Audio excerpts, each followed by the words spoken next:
হযরতে বেলাল যখন নবীর দরবারে বসতেন একটু আড়ালে বসতেন, একটু রোতে বসতেন। আমার নবী বলেন, বেলাল তুমি কেন আড়ালে বসো রে বেলাল, তুমি কেন রোতে বসো রে বেলাল?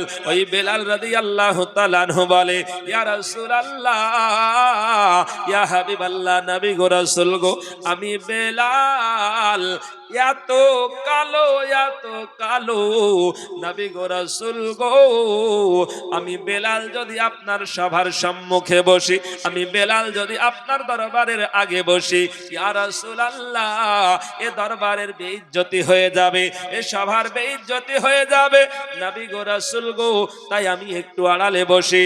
আমার নবী বললেন, বেলাল আজ থেকে তুমি আমার সম্মুখে বসবে, এ বেলাল তুমি আমার কাছে নিকটে বসবে। জোরে বলুন সুবহানাল্লাহ। মুসলমান বাপজিরা ভাইরা, ওই বেলাল রাদিয়াল্লাহু তাআলা আনহু এত কালো, বলছিলাম এত কালো, ওই বেলাল রাদিয়াল্লাহু তাআলা আনহু তিনি হয়ে গেলেন জান্নাতের হেলাল। আর আমার ঘরের ছেলেদের যদি একটু চেহারা ভালো হয়, এ তো মনে হয় আসমান দিয়ে চলে। আর আমার ঘরের মেয়েদের যদি একটু চেহারা যদি ভালো হয়, এ মা যেন আর জমিনে পা পড়ে না। মুসলমান বাপজিরা ভাইরা, ওড়নার দরকার হয় না, বুরখার দরকার হয় না, হিজাবের দরকার হয় না, ও মহিলা যেন আসমান দিয়ে চলে। মুসলমান বাপজিরা ভাইরা, আল্লাহ পাক রব্বুল আলামিন কোরআনে জানিয়েছেন, আমার তামাম পৃথিবীর জমিনে যত মানুষ দুনিয়াতে আসবে, যত মানুষ এসেছিল, যত মানুষ আছে, সবার রূপ যদি একত্রিত করা হয়, সবার রূপকে যদি একদিকে করা হয়, আল্লাহ পাক রব্বুল আলামিন সবার চাইতে সবার রূপকে যদি একত্রিত করা হয়, যতটা রূপ হবে, আমার আল্লাহ পাক জানিয়ে দিলেন হযরত ইউসুফ আলাইহিস সালামকে সবার চাইতে সুন্দর বানিয়েছেন। জোরে বলুন সুবহানাল্লাহ। আম্মা জান আয়েশা সিদ্দিকা রাদিয়াল্লাহু তাআলা আনহা বলেন, ইয়া রাসূলুল্লাহ, ইয়া হাবিবাল্লাহ, নবী গো, রাসূল গো, আল্লাহ পাক কোরআনে জানিয়েছেন হযরত ইউসুফ আলাইহিস সালামের চেহারা সম্পর্কে, ইয়া রাসূলুল্লাহ, হযরত ইউসুফ আলাইহিস সালামের চেহারার জ্যোতি বেশি নাকি আপনার চেহারার জ্যোতি বেশি? আমার নবী মিসকি হেসে বললেন, এ আয়েশা তুমি শোনো শোনো শোনো, আয়েশা গো, আমি নবী হলাম জামিল, আমি নবী হলাম হাসিল, আর হযরতে ইউসুফ হলো জামিল। জোরে বলুন সুবহানাল্লাহ। আমার নবী বললেন, এ আয়েশা, হযরত ইউসুফ আলাইহিস সালামকে तमाम পৃথিবীর মানুষের চাইতে আল্লাহ পাক সুন্দর বানিয়েছেন, সুন্দর বানিয়েছেন, বেশি রূপ দিয়েছেন। আর আমি নবী, আমাকে আল্লাহ পাক রব্বুল আলামিন সৃষ্টিকুলে যা কিছু আছে সবার চাইতে সুন্দর বানিয়েছে। জোরে বলুন সুবহানাল্লাহ। ওই বেলাল রাদিয়াল্লাহু তাআলা আনহু নবীর দরবারে বসে আছেন।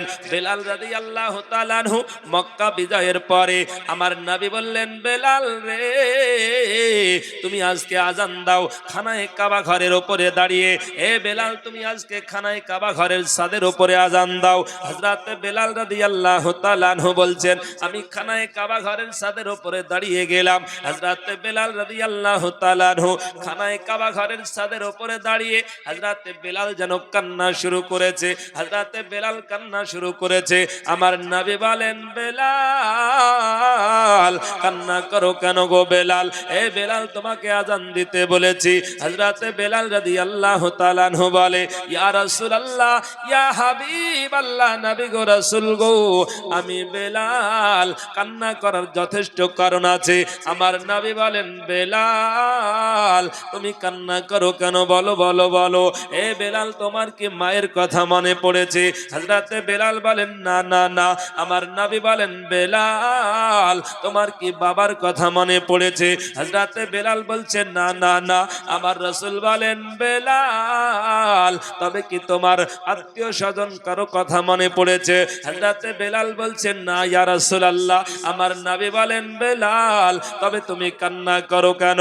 হযরতে বেলাল বলে, ইয়া রাসূলুল্লাহ, ইয়া হাবিবাল্লাহ, নবী গো, রাসূল গো, আমি বেলাল এতদিন আজান দিয়েছি খানায়ে কাবাকে সম্মুখে রেখে, মক্কা থেকে আজান দিয়েছি খানায়ে কাবাকে সম্মুখে রেখে, মদিনা থেকে আজান দিয়েছি খানায়ে কাবাকে সম্মুখে রেখে, তায়েফে তায়েফের জমিন থেকে আজান দিয়েছি খানায়ে কাবাকে সম্মুখে রেখে।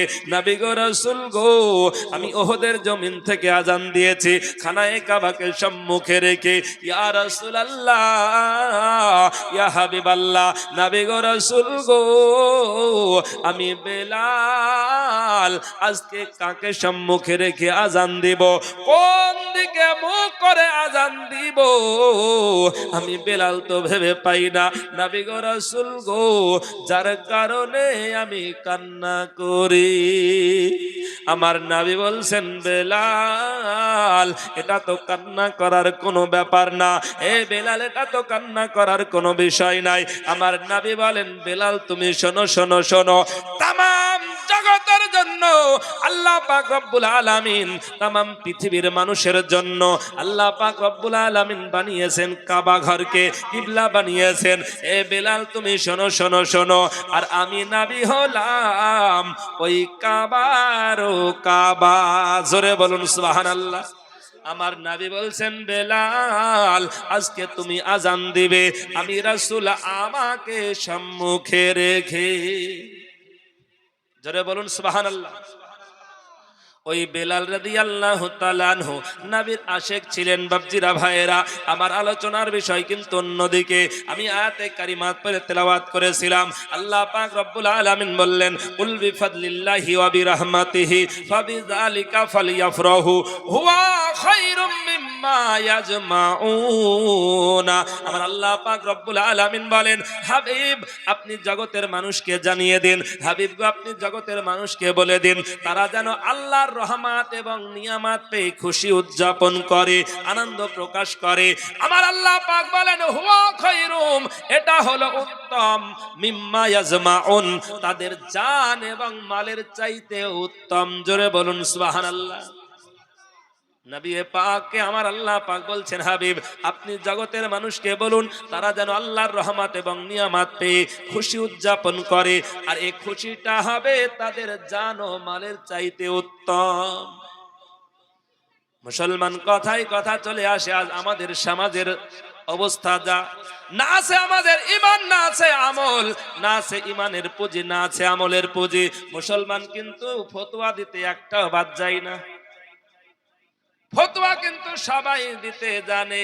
বর্তমান সময়ে বলছে আমি কম জানি নাকি, ওর চাইতে আমি বেশি জানি। গাউসে সামদানি মাহবুবে সুবহানি শায়েখ মহিউদ্দিন আব্দুল কাদের জিলানী রাদিয়াল্লাহু তাআলা আনহু তিনি গুনিয়াতুত তালেবিন নামক কিতাবের মধ্যে বলছেন, এ জগতের মানুষ তোমরা শোনো শোনো শোনো, যখন তোমার সম্মুখে তোমার চাইতে বয়সে কোনো কম ব্যক্তি আসবে, তোমার চাইতে বয়সে কোনো ছোট ব্যক্তি আসবে, ওই ব্যক্তিকে দেখে তুমি এটাই মনে করো আল্লাহ পাক আমার বয়সটা দিয়েছেন বেশি, এই ব্যক্তির বয়সটা কম, অতএব আমার দ্বারাই পাপ হয়েছে বেশি, এর দ্বারাই পাপ হয়েছে কম।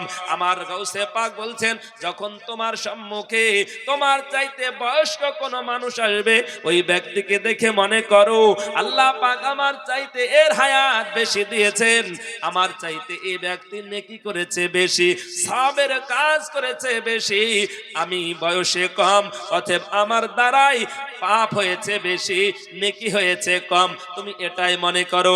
গাউসে পাক বলেন, এ জগতের মানুষ তোমরা শোনো শোনো শোনো, যখন তোমার কাছে কোনো ব্যক্তি আসবে, গুনাহগার ব্যক্তি আসবে, ওই ব্যক্তিকে দেখে তুমি মনে করো আল্লাহ পাক আজ আমাকে ঈমানি হালাতে রেখেছে, মরণের সময় আমি ঈমানটা নিয়ে যেতে পারবো কিনা জানি না, কিন্তু এ ব্যক্তি এখন গুনাহগার আছে, এ ব্যক্তি এখন মদখোর শরাবখোর আছে, হয়তোবা মরণের সময় ও যদি ঈমানটা নিয়ে চলে যায় আমার চাইতে ও দামি হয়ে যাবে। গাউসে পাক বলেন, এ জগতের মানুষ তুমি শোনো শোনো শোনো, যদি তোমার কাছে এই রকম কোন মানুষ আসে, ওই কোন সময় যেন আমি বেশি জানি এটা মনে করিও না। সব চাইতে জগতের বুকে আমি বড় গুনাহগার, আমার চাইতে পাপী আর কেউ নাই, আমার চাইতে অধম বান্দা আর কেউ নাই, এই ধারণা যদি তোমার মনে থাকে, আমার গাউসে পাক বলছেন অবশ্যই তুমি আল্লাহর পেয়ারা বান্দা হয়ে যাবে। জোরে বলুন সুবহানাল্লাহ। কিন্তু আজ মুসলমান আমাদের সম্মুখে যেই আসুক ওর চাইতে আমি কম জানি নাকি, নামাজে এক ওয়াক্ত পড়ে না কিন্তু মুখে বলে নামাজ না পড়লে কি হবে? ঈমান ঠিক আছে। কিছু মানুষ বলে নামাজ পড়ে তারা যারা গুনাহ করেছে, আমরা গুনাহও করিনি, নামাজও পড়ি না। মুসলমান বাপজিরা ভাইরা, আর কত রকমের মানুষ দুনিয়াতে দেখা যাবে। এই বাপজিরা ভাইরা, না সে ইমানের পুঁজি, না সে আমলের পুঁজি। আর বর্তমান সময়ে যারা নামাজ পড়ে এদের মধ্যেও মানে ঝামেলার শেষ নাই। বাপজিরা ভাইরা, যারা নামাজি আছে দেখা যায় অনেক রকম নামাজি। মসজিদের নামাজি নামাজে গিয়েছে, মুসল্লি নামাজে দাঁড়িয়েছে।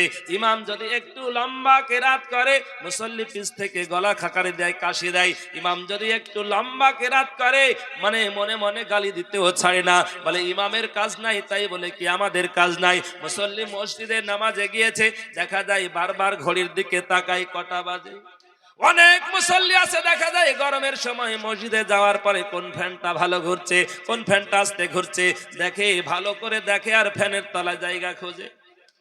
মুসলমান বাপজিরা ভাইরা, এ নামাজি তো দুনিয়ার নামাজ, এ দুনিয়ার নামাজ এই রকম পড়ে আল্লাহ পাকের বিধান, আল্লাহ পাকের রাসূল আমার বললেন, এ দুনিয়ার মানুষ তোমরা যখন নামাজে দাঁড়াবে খুশুক হুজুর সঙ্গে দাঁড়াও। হযরত আলী রাদিয়াল্লাহু তাআলা আনহুর খাইবারের যুদ্ধে হযরত আলী রাদিয়াল্লাহু তাআলা আনহুর একটা তীর বিদ্রোহ হয়েছিল, একটা তীর লেগেছিল। হযরত আলী রাদিয়াল্লাহু তাআলা আনহুর ওই তীরটা বের করা ছিল না। আমার নবী বললেন, সাহাবীরা গো তোমরা শোনো শোনো শোনো।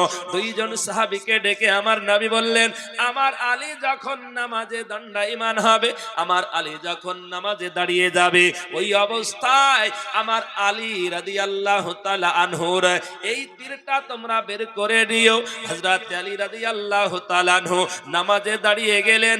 দুইজন সাহাবী এমন ভাবে হযরত আলী রাদিয়াল্লাহু তাআলা পেছন থেকে পা বাঁধিয়ে ওই তীরটা বের করেছিলেন। অনেকটা গোশত সহ, অনেকটা মাংস সহ উঠে গেল।